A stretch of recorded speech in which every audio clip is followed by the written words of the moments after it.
Welcome back to Estate Finds. This is a vintage Swingline stapler. How vintage? I'm imagining 1960s. Very VW Beetle-esque with the sloped back like that. I'm going to be real honest with you folks. It's a stapler. That's what it does. Okay? But the design of this and the shape of it. Now, I remember these staplers growing up. I don't remember if I saw them in high school or if I saw them when I was in Hebrew school. But these are old staplers. Now, staplers can jam up and things like that, but typically they're mistreated in that. The excuses for staplers they make today, I had a stapler at Tiny Middle, and it was probably a Swingline. If not, it was a Staples one, and it was plastic, and it was a piece of crap. This has weight to it. This is serious. I'm not certain of the model number. It says Swingline, and it's kind of interesting because you hit just that piece to make it staple, as opposed to pressing the whole stapler down, the more common one. This is suffering from age because the rubber feet on it, I tried to peel this one out. There's a slot here, and the rubber broke away a little bit. The rubber is kind of hard and crazed, but over here still has a little bit of grip to it if I put my fingernail into it. It does say in here Swingline Incorporated, Long Island City, New York. You're not going to be able to see that. And it also says, of course, made in USA, because where else back in the day?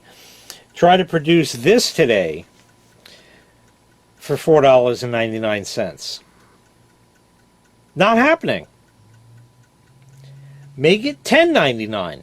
Not happening. $49.99, maybe. But nobody is going to buy a $50 stapler. We're fucked. It's over. The entire planet is over. But we can hold on to these vintage things.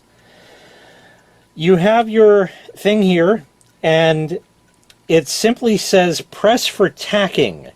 And what that means, when you press that, you've probably done this before a million times, the stapler opens up, and now you can put this against a bulletin board or something, put your paper there, and bam! And you can tack stuff like that, or anything else that you wanted to put a staple in, provided the staple can go into that material and you can hit the handle hard enough. But just look, I mean, look at the fucking style of this thing. Look at the style. Now, I should have shown you while we have this open. It also has the metal thing here. Now, they had different varieties of these in terms of how they operated. This is a slide one. There's that, and then there's that, and we'll talk about the difference in a minute. But you can slide this. You're supposed to be able to slide this. You can slide this. There. Like that. And now these are in place. Or that. And the difference is, this is your regular staple folder, where it folds the ends of the staple in, and this folds them out. And typically you would do that because it makes it easier without a staple remover to take the pages apart. That's really about all it did as far as that goes. And as far as the magazine goes, that's what this thing is for over here. Pull it forward, and then it opens like that, and it still has your spring and the slidey thing. There were staples in here, so they're very vintage, I'm sure. And with that said, we can go ahead and test it out. So here's a half sheet of paper that I folded in half, and we can go ahead, of course, and staple that. And it staples just perfectly. I mean, what else would you expect?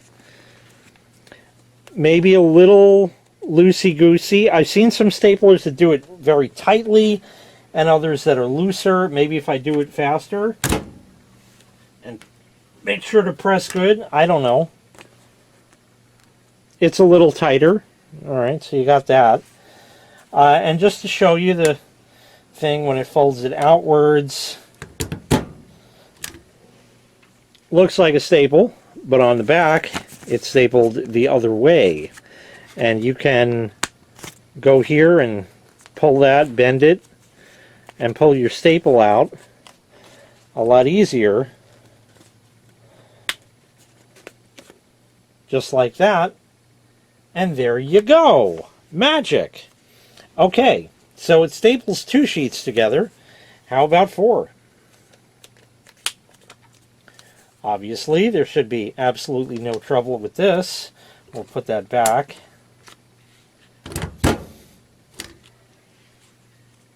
Perfect.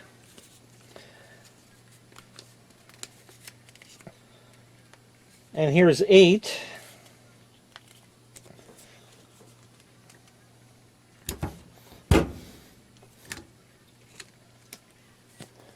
Still perfect. And one more. I think we'll try stapling here.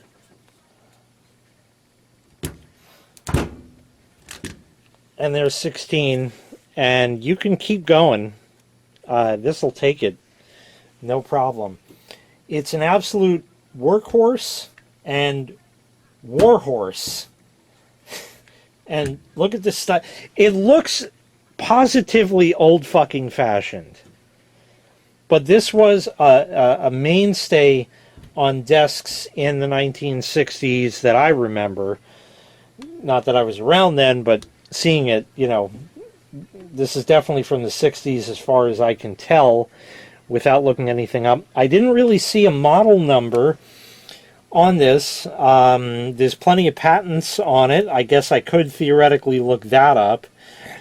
You know, I don't know what you do about the perishing rubber feet on them.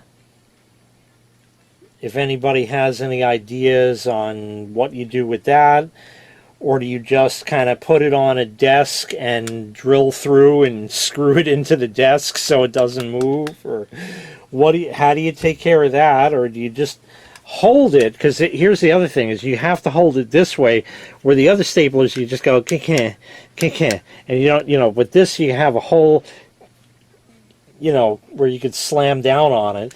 And of course, I'm being nice to it here, but people would just bam, bam. You know, they would just totally slam on this thing, and still it has stood the test of time. Now, there may be more stapler videos from this estate. There were 2 others I did not take that were there. This is the smallerized version of it. But then, you know, you used to have a compact car and then a full-size car, so it would be longer. I think there was one at M there. I didn't take that. And there was another style also that I did not take, so we may possibly have some more stapler videos. It was definitely stupid to not take the other staplers, because you can't get this kind anymore. Anyway, that's going to do it for this vintage 1960s VW Beetle-esque Swingline stapler. Thanks so much for watching. I really appreciate it. Make sure you click like, make sure you click subscribe, and take care. We'll see you next time. Bye-bye.